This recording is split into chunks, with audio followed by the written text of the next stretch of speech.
Patung ini terbuat dari manusia yang dia itu meninggal dan dibuat patung oleh ayahnya sendiri.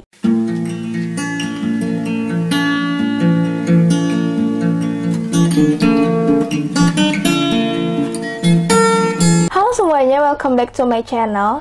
Jadi kali ini gue bakalan chat time lagi guys. Dan ceritanya ini agak-agak horor. So kali ini gue mau ceritain sebuah manekin yang tercipta atau terbuat dari manusia guys.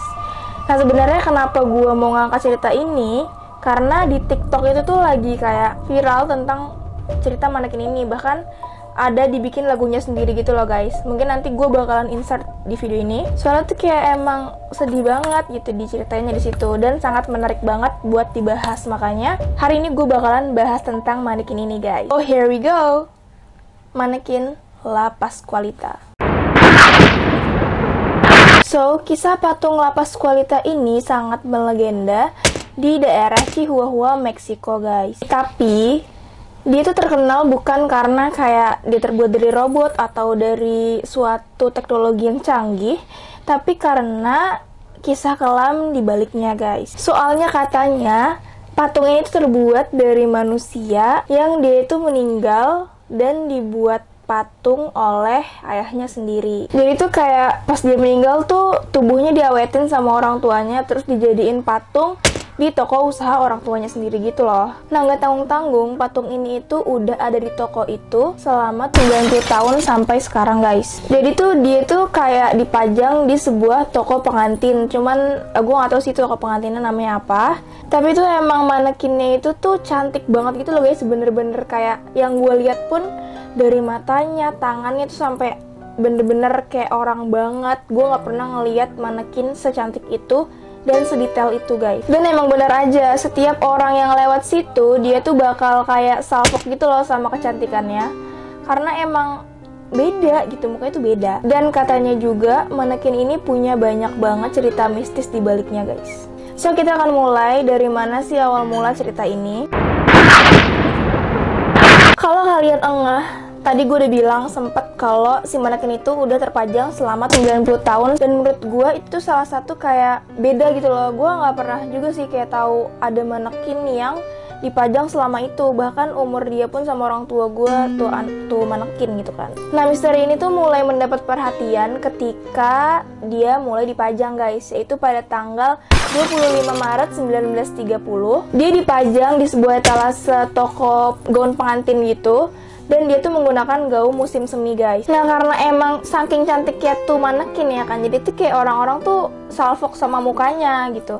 Dan gak lama tuh kayak banyak banget omongan-omongan atau huru-hara atau gosip-gosip yang bilang kalau manekin itu bukan manekin biasa, tapi dia adalah anak dari pemilik toko guys. Penduduk kota Chihuahua itu menyadari bahwa ada yang gak beres sama boneka ini guys, atau manekin ini. Dan satu persatu dari mereka pun kayak mulai ngedeketin gitu manekin ini. Dan kayak dilihat dari rambutnya, dari mata, hidung, mulut, sampai tangan-tangannya pun diperhatiin. Dan kalau mereka lihat itu bener-bener kayak manusia beneran guys, dan tampak begitu menyeramkan. Selain itu, kalau misalnya kalian perhatiin, si manekin ini tuh punya mata yang gede.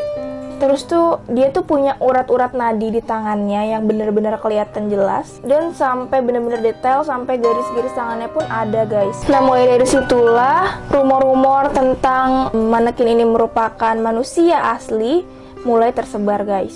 Dan ternyata emang diperkuat dengan si pemilik toko ini dulu punya anak. Terus tuh anaknya menikah, tapi pada saat anaknya itu melakukan resepsi pernikahan, anaknya ini digigit oleh laba-laba beracun bernama Black Widow dan kemudian meninggal seketika. Dan ayah si Pascualita ini emang terkenal sangat tertutup. Bahkan waktu anaknya ini meninggal, dia itu berencana buat nguburin anaknya sendiri, katanya di deket rumah neneknya guys. Jadi emang dia keep sendiri gitu loh mayat anaknya. Nah emang dari sini pun gue udah ngerasa agak aneh ya, karena masa dia mau nguburin sendiri dan tiba-tiba beberapa tahun atau beberapa waktu kemudian dia punya boneka yang mirip atau persis banget sama muka anaknya guys.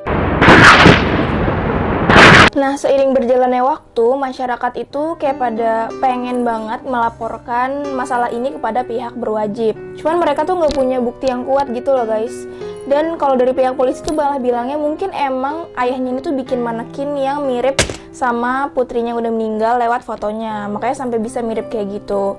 Apalagi putrinya itu meninggal karena kecelakaan, bukan karena pembunuhan gitu katanya. Dan ayahnya si Pasqualita ini juga menyangkal bahwa itu merupakan anaknya guys. Tapi emang karena rumor itu udah beredar sangat luas dan orang-orang pada mempercayai itu, jadi mereka tuh kayak udah nggak peduli atau nggak percaya lagi nih sama omongan si bapaknya. Karena ya siapa juga kan yang mau ngaku kalau itu tuh emang mayat anaknya gitu. Dan banyak juga pengalaman mistis yang dialami oleh pemilik toko yang sekarang, pegawainya, bahkan masyarakat sekitar yang melewati daerah tersebut. Walaupun sekarang toko gaun pengantin itu bukan dimiliki oleh keturunan La Pasqualita, tapi manekin ini tuh tetap ada dan dipajang di sana guys. Dan ada beberapa cerita yang gue dapet dan bisa bikin kita semua merinding dengan mendengar ini guys.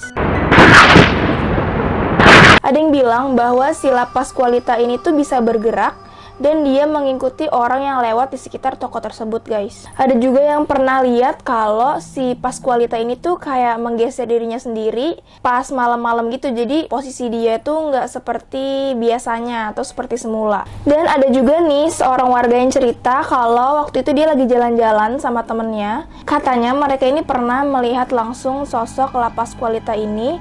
Dia tuh kayak jongkok di pinggiran toko sambil kayak nunduk gitu kepalanya. Nah, awalnya mereka tuh dengar suara tangisan cewek gitu guys, yang memakai baju gaun pengantin putih. Nah, mereka tuh nggak merasa curiga kalau itu tuh patung atau apapun gitu kan. Dan akhirnya tuh mereka kayak nyamperin, terus mereka tuh kayak negur itu cewek gitu loh guys. Tapi kan mereka barengan ya kan. Salah satu dari temennya itu ngeliat ke etalase toko, dan dia sadar bahwa si La Pasqualita itu nggak ada di sana guys. Jadi tuh itu kosong etalasenya. Dan dia tuh menyadari sebelum si La Pasqualita ini yang tadi duduk di bawah itu menjawab mereka guys. Pas banget kayak gitu, si La Pasqualita itu nengok dan dia tuh kayak ngasih tatapan kosong ke mereka. Dan ternyata emang bener, si La Pasqualita itu lagi di luar etalasenya dan nangis di situ guys.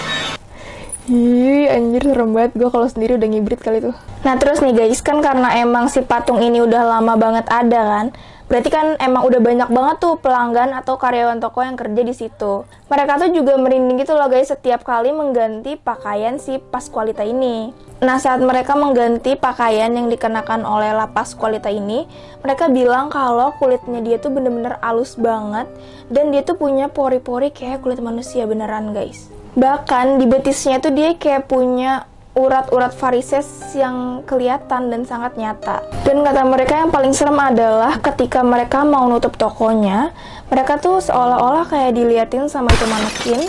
Dan pas mereka nengok atau meratin itu manekin, ngeliat manekin itu, mereka tuh langsung merinding dan kayak horor gitu loh tatapannya. Nah ternyata pakaian Pasqualita ini bakal diganti 2 kali seminggu guys. Sonia Bursiaga yang merupakan pegawai toko itu dan punya wewenang atau punya tugas buat mengganti baju si La Pasqualita itu setiap 2 minggu sekali bilang, setiap kali saya berada di dekat La Pasqualita, tangan saya berkeringat. Tangannya sangat realistis dan bahkan ia memiliki varises di kakinya. Dan dia percaya bahwa itu merupakan manusia sungguhan. Dan banyak juga penduduk yang bilang kalau si pandangan atau matanya Pasqualita ini sering banget berubah ketika malam hari gitu guys. Dan dia juga bisa bergentayangan atau berjalan-jalan keluar dari etalase toko tersebut. Tapi banyak banget juga orang yang gak percaya sama legenda ini guys. Soalnya mereka bilang kalau mana mungkin dari zaman dulu itu kan hitungannya udah lumayan lama. Dia tuh bikin mumi yang sampai seperfect itu, sampai sekulit-kulitnya tuh pun masih bagus, matanya dan lain-lainnya, tanpa mengeluarkan isi dari dalam tubuh manusia tersebut. Apalagi manekin ini juga udah berusia puluhan tahun ya kan. Mereka bilang itu tuh beda halnya dengan mumi-mumi yang ditemukan pada zaman dahulu kala. Mereka itu bisa awet mungkin karena emang melewati masa atau cuaca yang sangat ekstrim.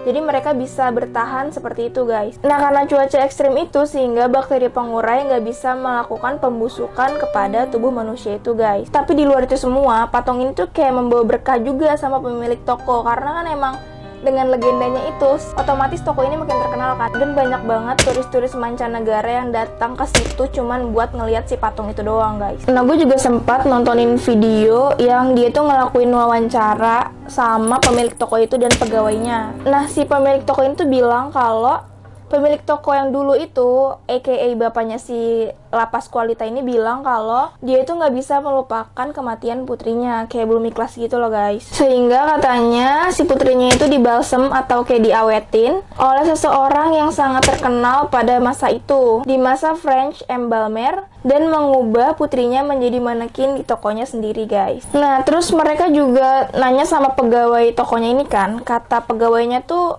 dia bilang kalau kayak kuku-kukunya, jari-jarinya itu bener-bener kayak manusia hidup. Dan itu bikin mereka tambah percaya kalau manekin ini tuh merupakan mayat seorang gadis yang diawetkan guys, daripada seorang manekin yang dibuat dengan sangat perfect. Dan ada juga yang bilang nih kalau waktu itu ada seorang cewek yang kayak mau dibunuh sama pacarnya, tapi cewek ini tuh ngeliat atau minta tolong bantuan ke si lapas Kualita ini, dan akhirnya diselamatkan oleh si patung ini. Kemudian dia nggak jadi terbunuh guys.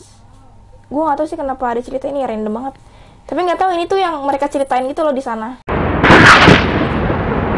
So menurut gue juga kenapa si manekin itu masih ada dan nggak dipindahin, karena emang manekin ini kan sangat terkenal, bahkan sampai sekarang pun masih diomongin sama orang-orang.